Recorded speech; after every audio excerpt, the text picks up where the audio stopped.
ko Youssou Ndour qui est un ministre conseiller du président de la République ak sumay discours yoo xamante ne c'est très loin de ce qu'il tient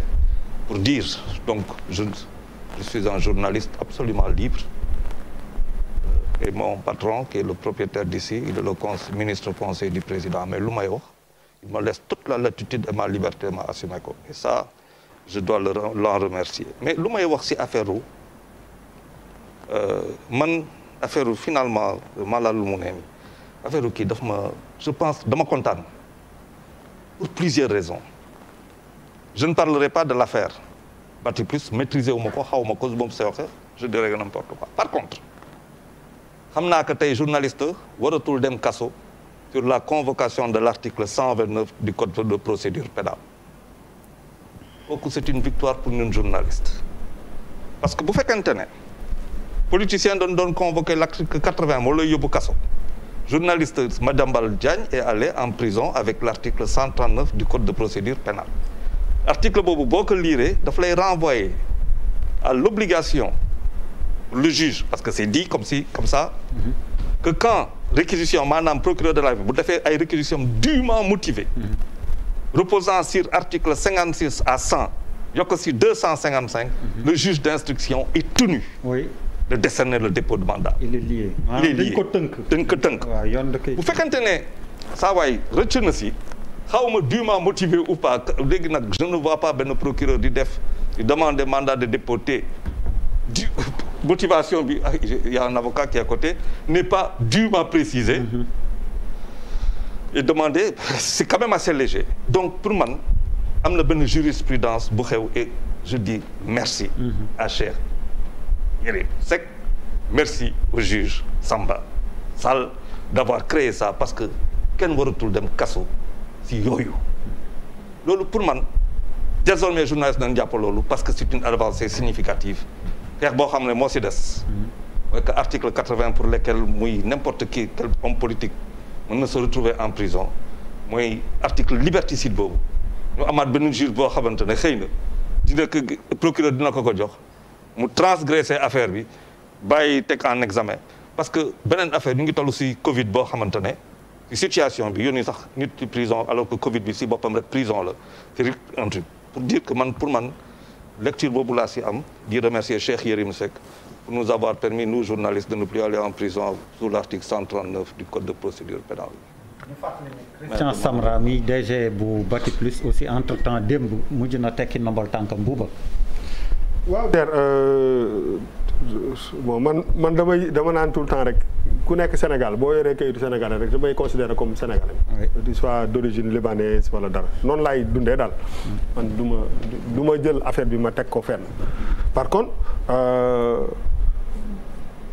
ce qui s'est passé ak Cheikh Yérim Seck dama ci brosser rek. vite fait parce que pour man en fait il ne s'agit pas de lui. sur cette affaire là. moo tax ñu tuddee ko dégâts collatéraux. waaw donc il faut pas ñu xaw a ci attardé wu trop je pense que corporation bi ñu ci gën a bëri en tout cas ils sont sortis ils l'ont défendu ba en tout cas peut-être que loolu pesé na ci balance bi ba peut-être jàllale wuñ ko feneen et je pense que loolu mbokk journaliste am yeeg waa presse bi ñun ñii ñëpp vraiment kenn bëggul Cheikh Yérim Seck mu dem kaso. maintenant yàlla na yu mel nii continuer pour ñun ñi nga xam ne duñu ay journalistes yu mel nii dafa war a continuer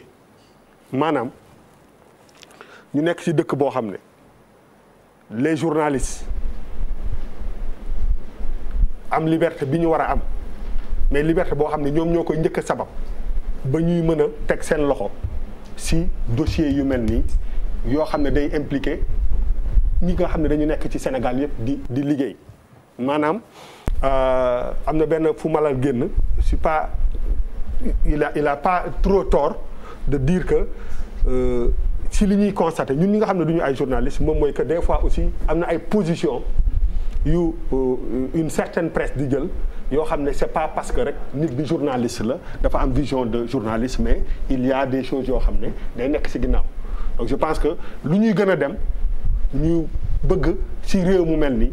dossier yu mel ni ñuy jëm jusqu'au fond maintenant Cheikh Yérim jàllale wuñ ko mais journalistes yi waruñu arrêter dans ce dossier là pour man dafa ubbi benn brèche bu ndaw li intéressé sénégalais bi moom mooy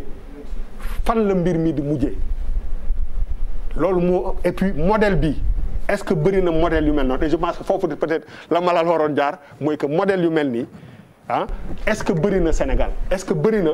ay entreprise wala ay homme d'affaires wala ay businessman yoo xam ne war nañ leen saytu genre saytu bi parce que lii lan la révélé dafa révélé que ni système bu doxul la parce que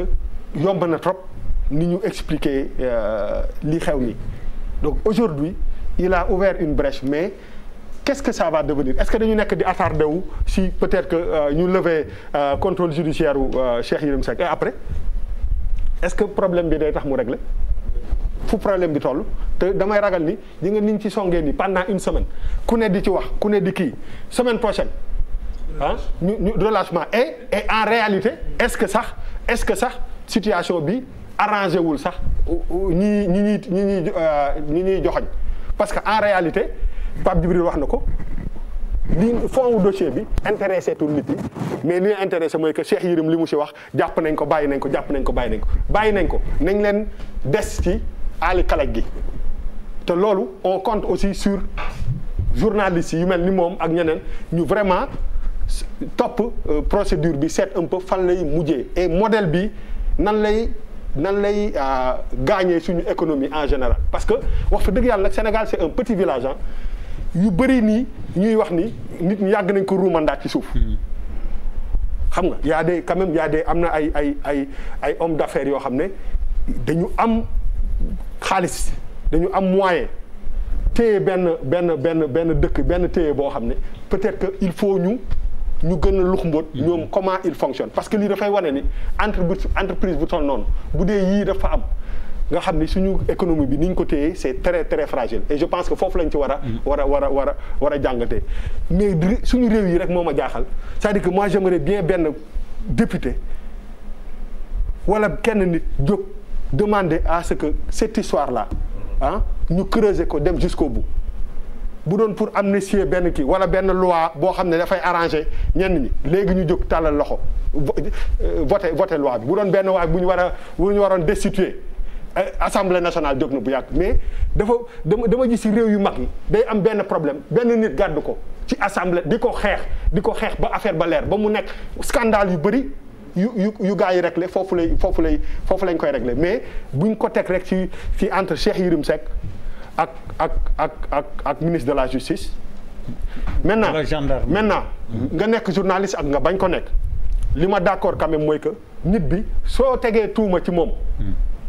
il a le droit aussi de porter plainte wala de se défendre je ne parle pas de l'État te loolu aussi il faut ñu may ko ñëpp xam nga lu ma la bëgg a wax man der nii boo xëyoon bind ci man loo xam ne nga nekk journaliste ou pas loo xam ne man en tant que citoyen wérawul ak li ma def mun naa porter plainte loolu il faut ñu jox ko aussi nit ñi seen droit wu. li ñu bind ci yow bëri na de te mosoo plainte. da ngay wax lu la neex. ñaata yoon.